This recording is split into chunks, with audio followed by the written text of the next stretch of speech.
안녕하세요. OTJTV입니다. 네, 오늘은 코레일 면접 대비와 관련돼서 제가 알고 있는 정보와 노하우를 좀 알려드릴 거고, 그리고 특히 그 중에서도 인성 면접 노하우, 제가 주로 학생들을 코칭하면서 많이 전달했던 노하우들에 대해서 한번 알려드리겠습니다. 저 아저씨 뭔데 자꾸 면접 영상 올렸냐 이렇게 궁금해 하시는 분들이 계실 텐데, 저는 지금 대구에서 다다름 취업연구소라는 것을 운영하고 있고요. 최근 3년 동안 다양한 그 취업 준비생들을 자소서, 면접, 그리고 컨설팅, 진로 컨설팅 등을 하고 있습니다. 코리일만 국한해서 말씀드리자면 2021년 상반기에 코칭에서 5명의 합격자를 냈습니다.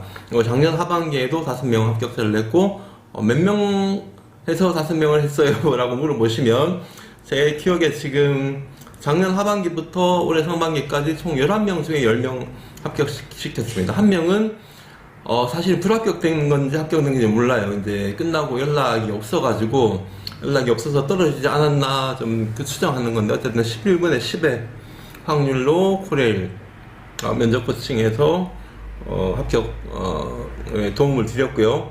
오늘은 코레일 면접 대비와 인성 면접 노하우에 대해서 다시 한번 말씀드리겠습니다. 코레일 필기가 이제 어제 발표 났습니다. 그래서 필기 합격자들이 이제 면접 준비를 하실 텐데, 아마 면접을 한두 번 가신 분들은 좀 이제 경험이 있으셔서 준비하는데 어렵지 않을 건데, 면접이 처음이거나 또 긴장을 많이 하신다거나 말하는 게 좀 어려우신 분들은 제 영상을 포함해서 또 다른 유튜브 영상들도 많이 보시면 좀 도움 될 것 같습니다. 우선 코레일 면접의 일반적인 전형에 대해서 간단하게 좀 설명을 드릴게요. 이미 많이 정보들이 나와 있는데, 코레일 면접은 일단 짧습니다. 워낙 대규모 채용을 많이 하는 기업이기도 해서 되게 시간을 길게 하고 있지 못하고, 취준생들이 이제 면접 갔다 오면 좀 허탈하다, 서너 시간 기다렸다가 아주 잠깐 이제 면접 보고 온다, 이런 얘기를 많이 하는데, 입실하기 전에 한 7분 동안 대기하면서 상황 질문을 받습니다. 상황 질문 아시죠? 이를테면 어떤 상황이 주어지고 그것에 대해서 본인이 어떻게 해결할 건가, 본인은 어떻게 할 것인가 라는 질문을 답을 하는 시간이 7분인데, 7분 동안 아마 복도 대기실에서 준비하는데, 대기실 준비하는 동안 필기구랑 종이를 줄 거예요. 근데 이제 이런 테이블이나 이렇게 따로 없어가지고 상반기에 갔던 애들도 무릎에 이렇게 받쳐서 썼다고 하더라고요. 그렇게 하고 있습니다. 그리고 대기하고 본인 순서가 되면 들어가서 인사하고 자기소개 합니다. 그러면 자기소개 끝나고 바깥에서 준비한 상황 질문 발표하세요. 그러면 발표하고 그 발표한 내용에 대해서 꼬리 질문이 1개 내지 2개 들어옵니다. 그 다음에는 이제 일반 경험 혹은 인성 질문을 하게 됩니다.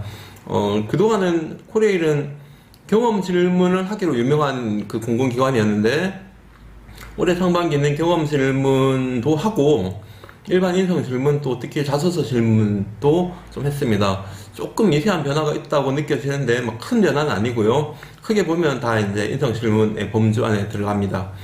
자, 그러면 이번 이런 코레일 면접을 하는데 어떻게 준비해야 되나, 기본적인 준비 과정부터 한번 알아보겠습니다. 제가 이제 앞선 영상에도 올렸는데, 면접의 기본적인 3가지가 있습니다. 기업 분석, 직무 분석, 자기 분석. 이 3가지를 해야 되는데, 코레일도 똑같습니다. 우선적으로는 코레일 기업에 대한 분석을 해야 되고, 그 다음에 전기, 건축, 토목, 또 일반 행정, 수송 이렇게 되면 자기 직무가 어떤 일을 하는지 직무 분석을 해야 됩니다.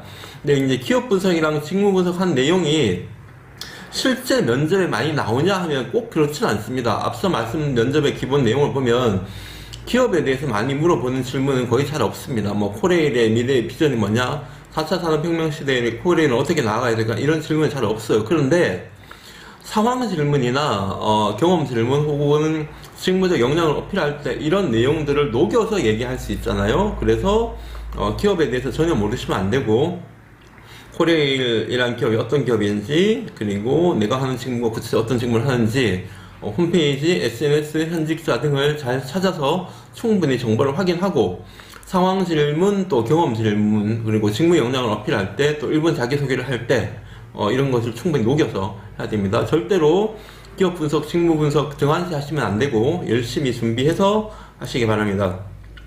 셋째는 자기 분석인데, 자기 분석은 이제 기본적으로 자기 경험, 또 자기 역량, 자신의 장점과 단점, 뭐 이런 걸 잘 정리하는 거죠. 근데 코레일은 앞서 말씀드렸다시피 경험 질문과 상황 질문이 있습니다. 특히 경험 질문과 일반 인성 질문, 자소서 질문이 위주로 나오기 때문에 자기 분석을 할 때 그 세 가지, 경험 정리, 자소서 기반, 꼬리 질문 준비, 또 일반 인성 준비, 요렇게 좀 하셔야 되고, 경험 질문은 검색하면 경험 질문 리스트들이 쭉 나옵니다. 뭐 건강보험공단이라든지 코레일 면접 질문, 뭐 건보도 또 경험 질문이 많기 때문에 검색하면 질문은 뭐 어렵지 않게 찾으실 수 있고, 본인의 살아온 삶과 이 경험에 따라서 잘 정리를 해 놓으시는 게 중요합니다.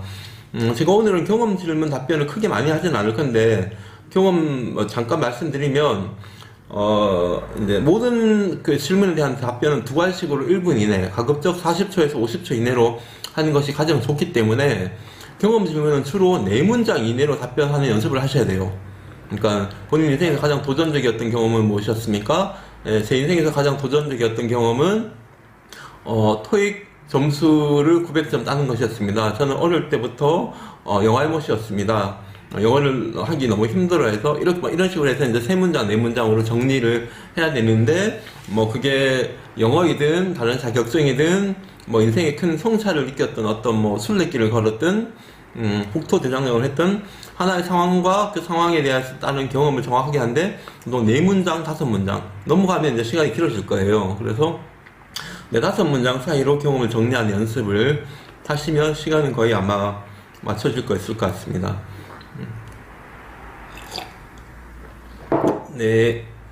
이번 영상도 이제 편집 없이 그냥 올릴 수밖에 없는 영상이어서 중간에 제가 좀 음료를 마시고 하더라도 이해를 해 주십시오.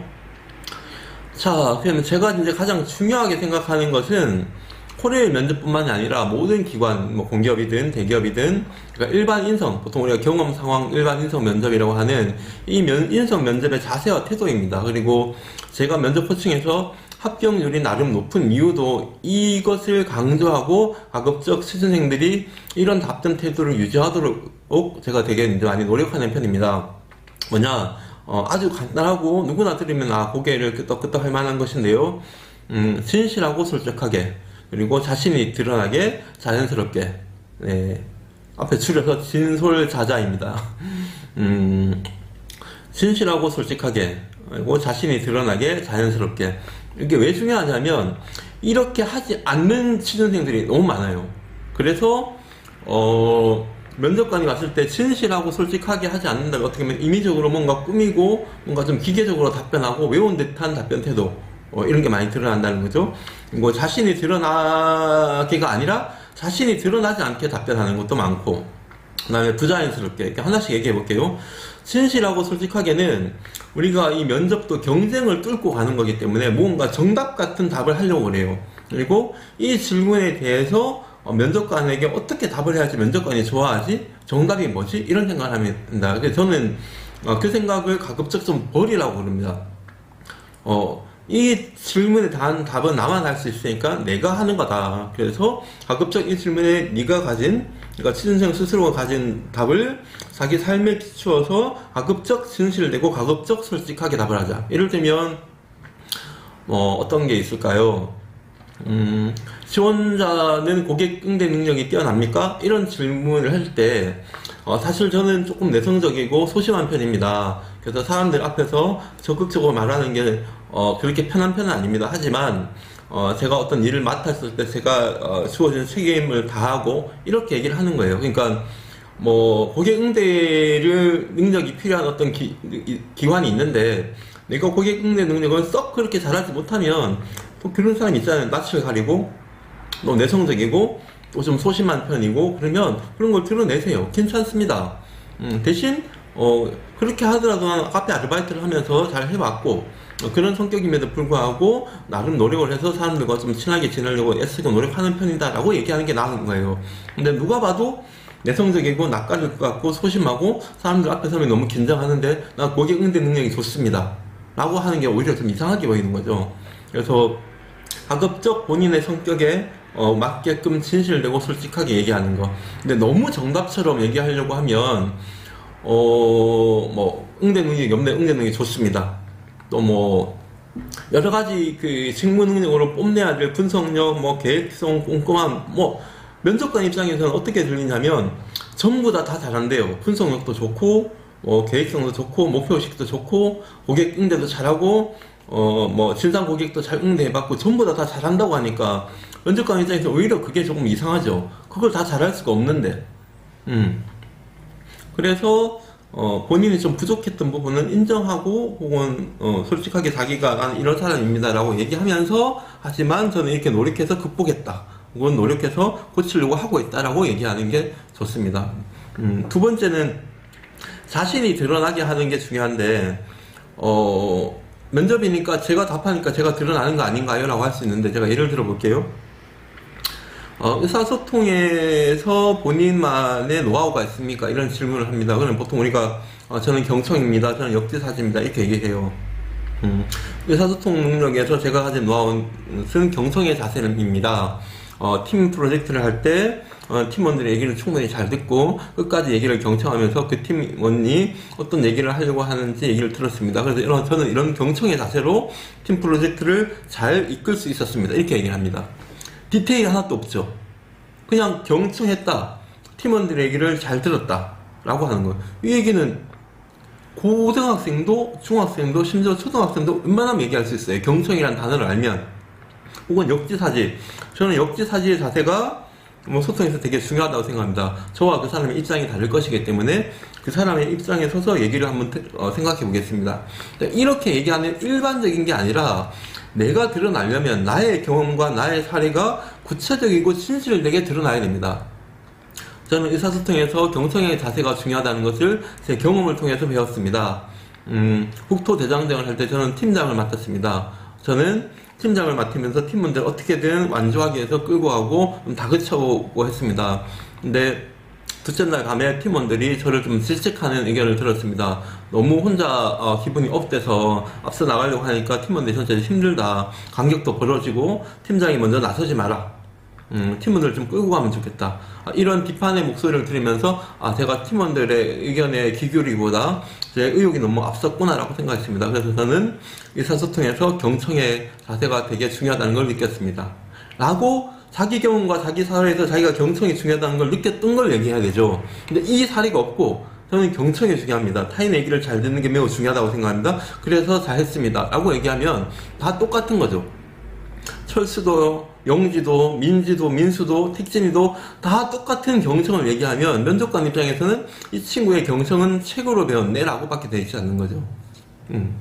책임감, 솔직함, 분석력, 계획력, 어떤 직무 역량에 대해서 혹은 사람과의 소통하는 데 있어서, 관계를 개발하는 데 있어서 자신이 드러나려면 자신의 경험과 사례를 잘 요약해서 얘기할 수 있어야 됩니다. 특히 앞서 말했지만 이건 경험 질문에서 되게 중요합니다. 도전한 경험, 성공한 경험 관련해서도 자신이 잘 드러나게 요약 정리를 하는 게 매우 중요하고요.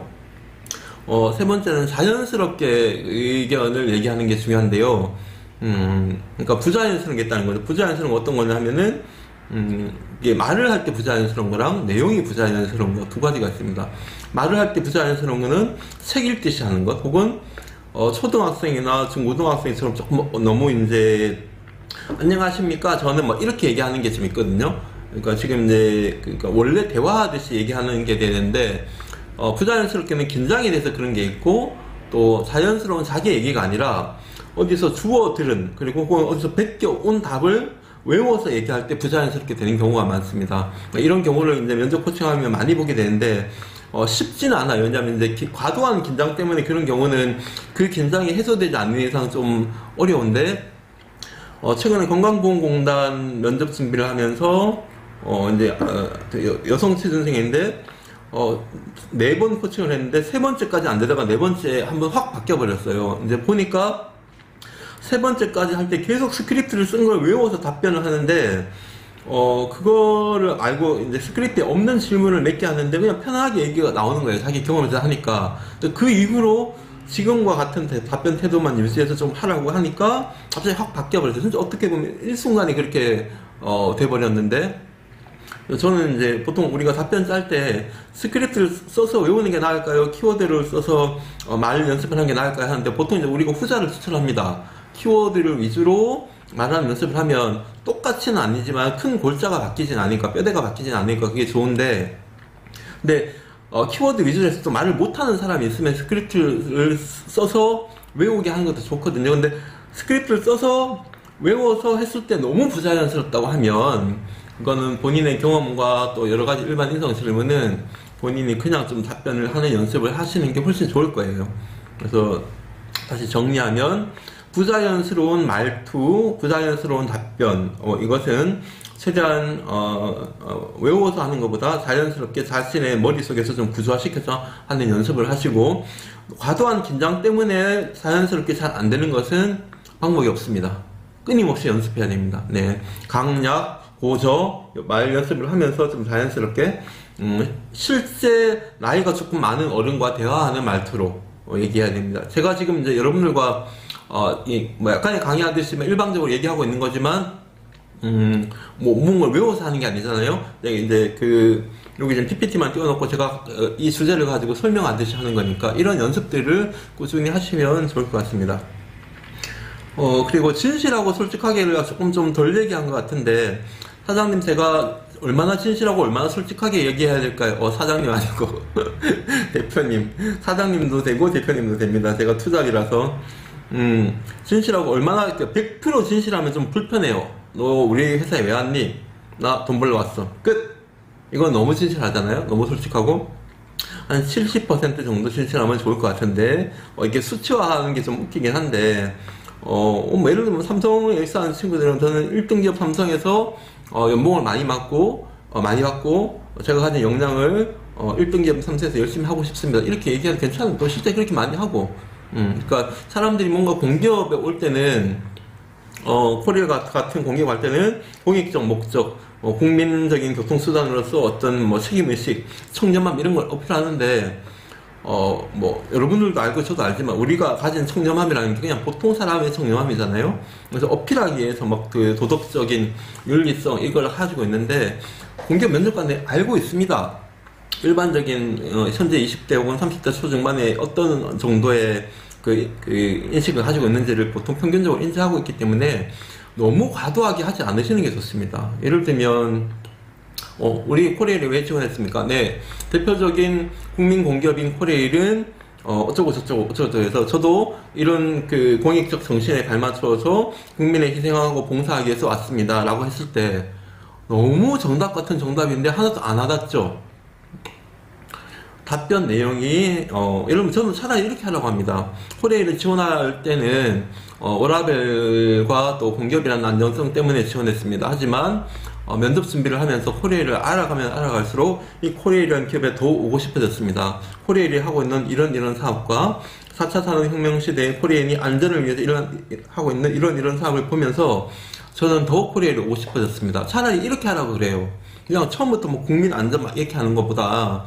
그래서 여러분들도 좀 가만히 봤을 때 대부분이 이제 철도 공기업만 파시는 분들은 좀 명확한 목적이 있으실 거예요. 자기 계획도 있을 텐데 그게 아니라 여러 공기업 다 가고 싶은데 코레일의 필기를 넘어서서 지금 지원 동기나 뭔가 답변을 하셔야 될 사람들은 최대한 좀 솔직하게 자기를 좀 드러내고 그렇게 하시면 좋을 것 같습니다. 그리고 솔직하게는 자신의 부족함이나 어떤 어려운 문제점 같은 경우도 좀 드러내면 좋습니다. 예를 들면 갈등을 극복해 본 경험이 있나요라는 경험 질문에 갈등을 극복해서 성공을 한 경험이 있으면 그걸 얘기하고, 없으면 갈등을 극복했었어야 되는데 극복 못해서 실패해 본 경험이 있습니다. 저는 그런 경험을 통해서 이런 것을 느꼈다고 얘기해도 됩니다. 중요한 건 뭐냐면 성공이라는 것보다 이 갈등을 겪으면서 이 사람이 느꼈고 이 사람이 일반적인 인간관계와 집단 활동을 통해서 어떤 것을 배웠느냐, 그리고 그런 것이 자기 마음속에 가지고 있느냐, 그런 자세와 태도, attitude, 발음이 안 좋습니다. 가 되게 중요한 거기 때문에 진실하고 솔직하게 얘기했을 때 어떤 게 들어오냐면 차별화됩니다. 외운 듯이 얘기하는 사람들이 정답처럼 얘기하는 것과 자신의 부족한 점과 자신의 잘못한 점을 인정하고 그것을 통해서 이런 것을 배웠다고 하는 것, 이게 되게 중요합니다. 진실하고 솔직하게 자신이 드러나게 자연스럽게 했는데, 여기서 그 뒤에 한 번 더 얘기할 건데, 이건 중요해서, 코레일은 이번 상반기에 경험 질문 답할 때, 네, 저의 이런 도전적인 경험을 살려서 코레일에 와서 도전적인 인재가 되겠습니다. 저의 이런 경험을 살려서 코레일에 가서 어떻게 되겠습니까? 그러니까 기승전 마지막 직무 어필, 기승전 마지막 어필 이거 하다가 잘렸어요. 그거 하지 마세요. 그렇게 말하지 마세요. 라고 면접관이 대놓고 얘기를 한 경험이 있습니다. 그러니까 경험을 물을 때는 네, 제가 성공한 경험은 뭐뭐뭐를 할 때 뭐뭐를 해서 이렇게 성공했습니다. 이렇게 들어가면 됩니다. 뒤에 이런 경험을 살려서 마지막에 기계처럼 문장화 들어가는 거 빼셔야 됩니다. 제가 면접 코칭 하면서 한 20%로 30% 정도가 이런 기승전 직무 어필을 하려고 하는 게 있는데 안 하셔도 됩니다. 그거는 그냥 이제 무슨 영구처럼 넣어서 그냥 의미 없는, 영혼 없는 문장이기 때문에 그거 굳이 필요 없고요. 그냥 딱 경험만 심플하게 잘 얘기하면 됩니다. 네, 그러면 다음으로 넘어가서 상황 질문 답변 준비인데요. 사실 저는 이제 코레일 면접은 되게 심플하기 때문에 1분 자기소개와 상황 질문에서 거의 면접관이 판단이 거의 한 70-80%는 끝난다고 봐요. 저도 이제 코칭을 해보면 1분 자기소개와 상황 질문 답변하면 제 판단은 거의 끝났어요. 그래서 코칭 받는 학생들한테 얘기합니다. 현재 합격 확률 70%, 현재 합격 확률 30%. 1분 자기소개와 상황 질문에 답변해서 특히 상황 질문 같은 경우는 변별력이 되게 많이 생깁니다. 이 상황을 어떻게 해결할래? 너는 어떻게 할 것인가? 그러면 이 상황을 인지한 상황, 원인 분석, 다시 해결할 것, 그것을 말로 표현하는 능력 등이 이 짧은 시간 내에 거의 판단이 돼요. 그래서 1분 자기소개도 중요한데 1분 자기소개만큼 상황 질문에 대한 답변이 되게 중요합니다. 그래서 이것 좀 중요하고, 뭐 예를 들면 1분 상황 질문은 기출, 요번 상반기에 정기직 기출이 이런 거였어요. 우리 정기직 직원들이 정기 점검으로 점검 작업하러 나가는데, 건축직에서 엘리베이터가 고장났다면서 지원을 요청한다. 지원자는 건축직을 도와주러 갈 것인가? 아니면 원래 일을 하러 갈 것인가? 이런 겁니다. 그러면 여러 가지 고민이 있잖아요. 그래서 내가 원래 정기적으로 하는 일을 하러 가야 되니까 난 일을 하러 간다. 저기서 어려운 상황이니까 도와주러 간다. 일단 상황이 두 개가 있고, 크게 보면 내 일을 다 한 다음에 도와주러 간다. 아니면 상의를 해서 누가 도와주러까지 논의한다. 아주 다양한 상황들이 있습니다. 이때 보면 엘리베이터가 고장난 나름의 그쪽 직무의 특수한 상황과 우리는 정기적으로 안전점검을 해야 되는 우리의 상황이 어느 것이 이렇게 충돌할 때, 혹은 내가 가치 판단해서 어떤 것을 우회해야 되는 건가, 이런 등등의 문제가 있는 거죠. 그래서 변별력이 생긴다는 거고, 특히 이제 주어지는 상황이 보면 구체적인 상황은 다르지만 크게 몇 가지는 아닙니다. 하나는 동시 상황, 그러니까 이것과 이걸 해야 되는데 너 뭐 먼저 할래? 두 번째는 위기 상황, 그러니까 특히 위기 상황은 안전점검을 하고 있는데 사수가 급한 일이 있어서 먼저 갔다. 원래 이건 두 사람이 교차 점검해야 되는데 혼자 점검을 하고 있다. 2시간 있다가 열차는 출발한다. 지원자는 이 상황에서 어떻게 할 것인가? 그렇죠. 그러니까 동시 상황, 위기 상황이 보통 좀 많고, 하면 동시 상황과 위기 상황에서 지원자는 어떻게 할 거냐. 그리고 이제 또 하나는 가치 충돌 상황, 안전이란 문제나 급하게 처리해야 될 어떤 긴급한 문제 등등 이런 상황이 있을 때 하는 거고, 우선 이제 여러 가지 이제 기준이 있는데, 중요 가치, 어떤 가치를 가장 우선해서 판단해야 될 건가 있습니다. 그러면 코레일 입장에서는 고객의 생명과 안전이 가장 우선이죠. 그러면 고객의 생명과 안전이 가장 우선이면 선로 점검, 전기 점검, 차량 점검, 이런 점검 업무에 있어서는 타협이 있을 수 없습니다. 그러면 두 명이 있다가 한 명이 가면 혼자서라도 남아서 끝까지 그 점검을 완벽하게 해야 되는 것이 있는 거죠. 그러니까 이것을 반드시 수행하는 게 있고, 동시 상황이 있으면 소방시설의 안전점검에 오류가 났고, 또 열차 차량도 안전점검을 해야 된다. 그러면 지원자는 소방시설을 먼저 점검할 것인가, 차량을 먼저 점검할 것인가, 이런 동시 상황이 있습니다. 근데 둘 중에 지원자를 동시에 점검할 수는 없다. 한 가지만 먼저 점검해야 되는데 어떻게 할 것이냐, 이런 상황이 있을 수 있어요. 그러면 무엇을 먼저 판단할 것인지, 그러니까 차량이 운행 중인 건지 지금 야간인 건지, 이런 상황에 따라서 달라질 수 있죠. 그것도 보다 더 중요하고 긴급한 것을 판단해서 내려야 되고, 그리고 이제 일반적으로 그 외에 진행할 때는 고객 응대나 업무상에는 코레일 같은 공공기관 대부분 매뉴얼이 있습니다. 그래서 매뉴얼이 따라서 할 것이라는 것을 먼저 언급해주면 좋겠어요. 저는 기본적으로 코레일의 업무 매뉴얼에 따라서 진행을 할 것입니다. 그렇지만 제가 매뉴얼을 알 수 없는 상황에서는 이렇게 제 나름대로 판단할 것입니다. 이렇게 얘기해야 되고, 또 상황이 있을 때 연락을 할 수 있다, 할 수 없다 이런 것을 주어지지 않으면 우선 위기 상황이나 급박한 상황은 우선 무전이나 핸드폰으로 분부에 보고를 해야 됩니다. 보고하겠다는 얘기를 꼭 반드시 먼저 하셔야 될 것 같고, 그 다음에 자기가 이렇게 해서 처리하겠다 하고, 끝난 다음에 이런 위기 상황이 발생한 이유와 원인을 찾아보고 사후 평가를 해서 재발 방지 매뉴얼을 만들어 놓겠다, 이런 정도까지 좀 하시면 좋겠습니다. 그래서 이제 위기 상황, 동시 상황의 중요 가치나 내가 우선적으로 판단해야 될 것이 무엇인가, 그걸 선택해서 해결하고, 그 다음에 매뉴얼대로 하겠다, 끝난 다음에 사후평가하겠다, 뭐 이런 식의 좀 정리가 필요하고, 상황 질문에서는 이제 오른쪽에 지금 글씨가 있는데요, 코레일의 가치나 코레일의 추구하는 인재상을 반영해서 얘기하는 것이 좋습니다. 가점이 있다고 얘기를 하고요, 또 창의성과 경제성을 살려서 얘기하라. 세 번째는 본인의 경험을 살려서 얘기하라. 요 세 가지를 상황 질문에 답변할 때 하면 좋은데, 상황 질문 답변은 보통 뭐 시간을 얼마 이내로 하라고 얘기하지는 않아요. 근데 보통 이제 우리가 1분에서 1분 30초 정도 사이로 얘기하는데, 통상 1분 조금 전후 정도 얘기합니다. 시간이 짧으니까 되게 길게 얘기할 수는 없으니까 7분 준비하는 동안 내가 빨리 판단해야 될 거, 중요 가치, 이 중요 가치에 따라서 나는 조치사항을 이렇게 할 거다, 그리고 매뉴얼에 따라서 할 거다, 보고할 거다, 그리고 그 다음에 내가 최대한 이런 것을 해결해서 이렇게 할 거다, 그리고 도움을 요청할 건지 아니면 혼자 해결할 건지, 그리고 이걸 해결한 다음에 이걸 할 건지 아니면 팀이 올 때까지 기다릴 건지, 뭐 등등을 할 겁니다. 요거는 기출 나와 있는 게 있고, 또 다양한 어떤 상황들을 많이 이제 그 인터넷에 돌아다니고 있으니까 그리고 좀 최대한 많이 연습하셔야 될 거예요. 그리고 피드백을 좀 받으셔야 될 겁니다. 예, 제가 설명을 해도 실제 해보면 이걸 어떻게 해야 되는지 전혀 다르게 얘기돼서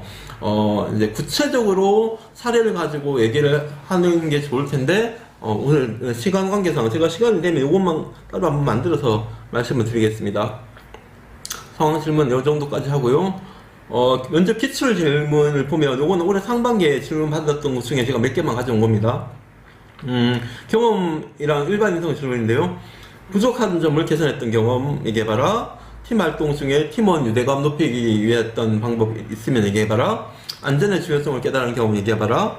그리고 최고의 성과를 내본 경험, 또 본인의 성격은 어떻고 어떤 부분이 코리엘에 도움이 될 것 같은가, 이런 질문들이 있습니다. 물론 이거 이외에도 뭐 수없이 많은 경험 질문과 자소서 기반 질문, 일반 인성 질문이 있어요. 그러면 부족한 점 개선했던 경험은 뭐 영어가 부족해서 영어 회화 공부를 했다든지, 아니면 체력이 부족해서 체력을 좀 달려서 헬스나 뭐 조깅이나 운동을 했다든지 이런 게 있겠죠. 그러면 부족한 점이 무엇이었고, 이 부족한 점을 어떻게 극복하려고 했고, 그 노력은 어떤 정도였는지. 근데 가급적 부족한 점은 하루 만에 극복할 수 있는 개선하는 점은 안 되겠죠.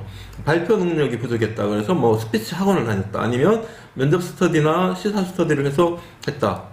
이왕이면 부족한 점을 개선했던 경험은 꾸준히 적어도 몇 개월 이상 장기간 안정적으로 노력했던 경험이면 좋겠죠.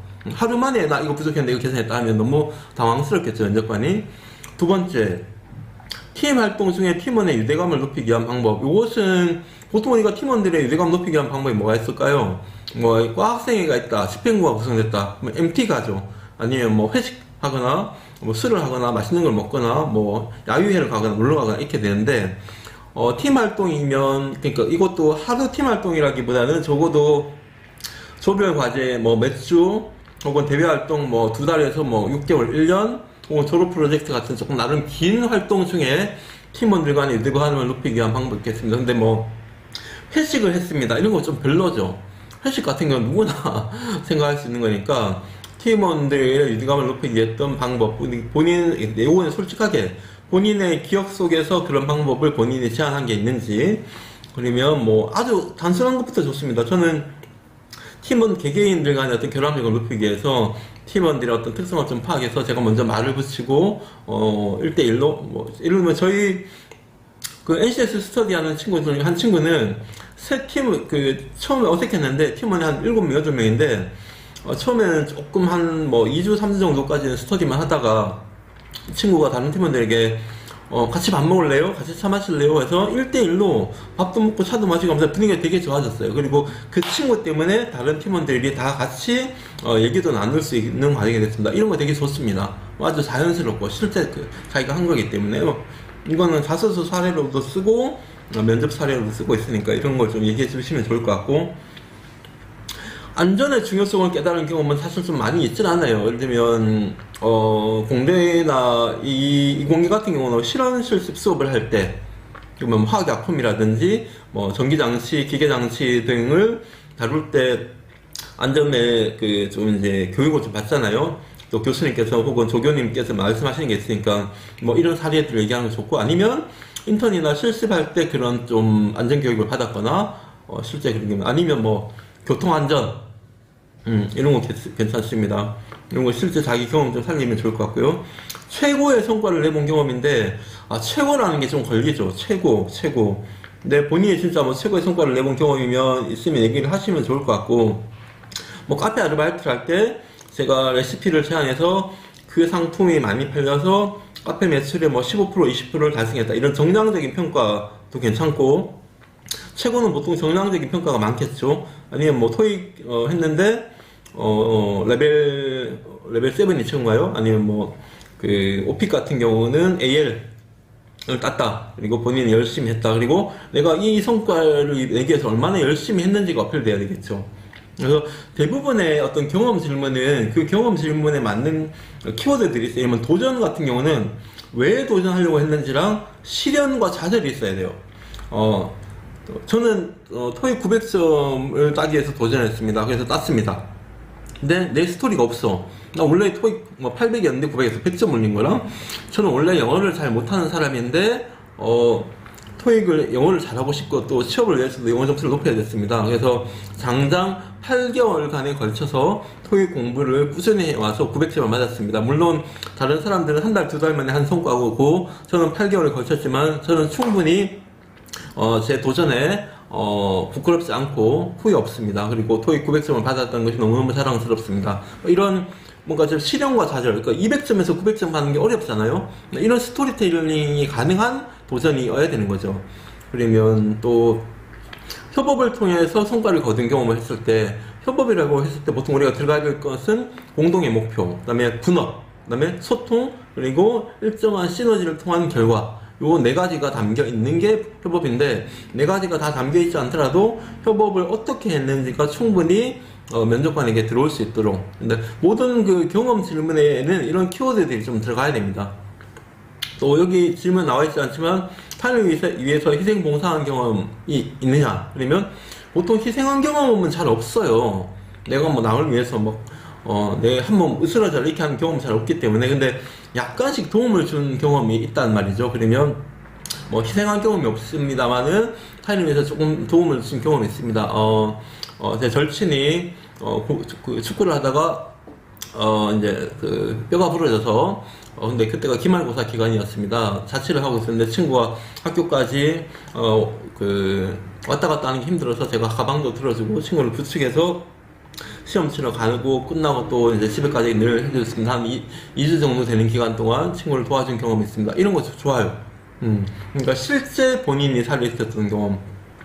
또 그리고 어떤 사회적 약자라든지 본인이 생활적인 좀 도움을 줬거나 이런 것도 괜찮고요. 길 물어보는 할머니에게 한 20분 거리에 있는 아파트까지 모셔다 드렸다, 이런 남을 도와준 경험이 좋습니다. 그러니까 희생한 경험이 잘 없기 때문에 다른 사람을 도와준 경험을 하는 것도 괜찮을 것 같습니다. 그러면 봉사는 보통 우리 교육봉사나 백화봉사 많이 하잖아요. 돈 받고 한 봉사가 아니면 그거 그냥 있는 그대로 얘기하시면 되고, 그 다음에 굿네이버스나 사회복지기관에 봉사한 경험 있으면 그거는 거 얘기하시면 됩니다. 그러니까 작은 경험이라고 부끄러워하고 버리지 말고 그냥 내가 했던 경험에서 최대한 그 경험을 하면 됩니다. 그리고 만약에 진짜 이런 경험이 없다 이러면 창의성 경험은 잘 없어요. 그리고 관습을 타파해본 경험은 잘 없습니다.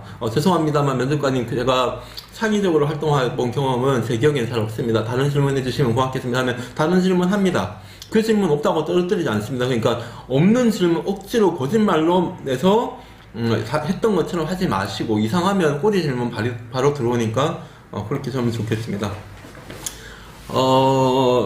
그리고 네, 기출 질문은 뭐 요 정도 좀 넘어가고, 이거 기출 질문 너무 많으니까 지원자들이, 여러분들 영상 보시는 분은 잘 찾아가지고 계속 본인의 경험에 기초해서 잘 답변하셔야 돼요. 아까 앞서 말했던 건 진실되고 솔직하게 자연스럽게 자기가 드러나게. 자, 마지막으로 주의사항인데, 코레일은 절대 길게 말하면 안 됩니다. 다른 기관도 그렇지만 1분 이상 길게 말하지 마시고, 가급적 모든 인성 질문은 40초, 50초 사이 정도가 가장 좋고요. 짧으면 2, 30초 얘기해도 됩니다. 긴 거보다는 짧은 게 훨씬 낫습니다. 근데 10초 이내로 무성의하게 하면 안 됩니다. 그거는 좀 너무 무성의하니까, 도전했던 경험, 성공했던 경험은 나머지 그 얘기에 스토리가 있을 거잖아요. 제가 이거 했을 때 성공했던 경험이 있습니다. 그때 이런 어려움이 있었지만 저는 밤을 새워서 공부하면서 이렇게 노력해서 했습니다. 이렇게. 그래서 절대 길게 말하면 안 됩니다. 길게 말하면 잘리면 멘탈 터집니다. 그러면 절대 안 됩니다. 그래서 요거는 타이머 세고 계속 연습을 하세요. 두 번째, 인위적인 답변, 기계적인 안 됩니다.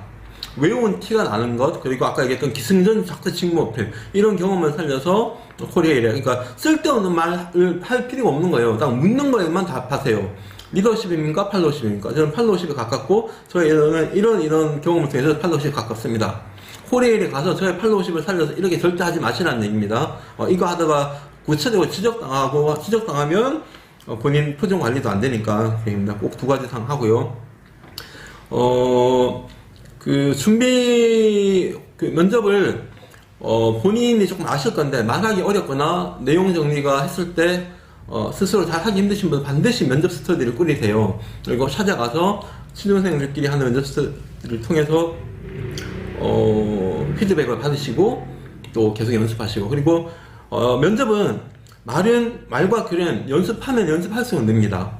그리고 좋은 피드백을 받아야 되니까 주변에 뭐 부모님 혹은 뭐 동생, 형, 언니, 오빠, 누나, 그리고 절친들 통해서, 혹은 이왕이면 현직자나 좀 이제 아시는 분이 있으면 이렇게 피드백을 받으시면 좋고, 제가 아까 좀 말씀드렸던 진실하고 솔직하게 자신이 드러나게 자연스럽게, 이게 인성 면접의 가장 큰 차별화 포인트입니다. 왜냐하면 전부 다 무언가를 자꾸 어필하려고 하다 보니까 과다하게 부풀리게 되고 기계처럼 이렇게 조금 이제 인위적인 답변을 많이 하게 됩니다. 그래서 이렇게 하지 마시고 부족한 건 인정, 그리고 최대한 솔직하게 얘기를 하시면 좋겠습니다. 네, 오늘 조금 길었는데요. 영상 여기서 마치겠습니다. 고맙습니다.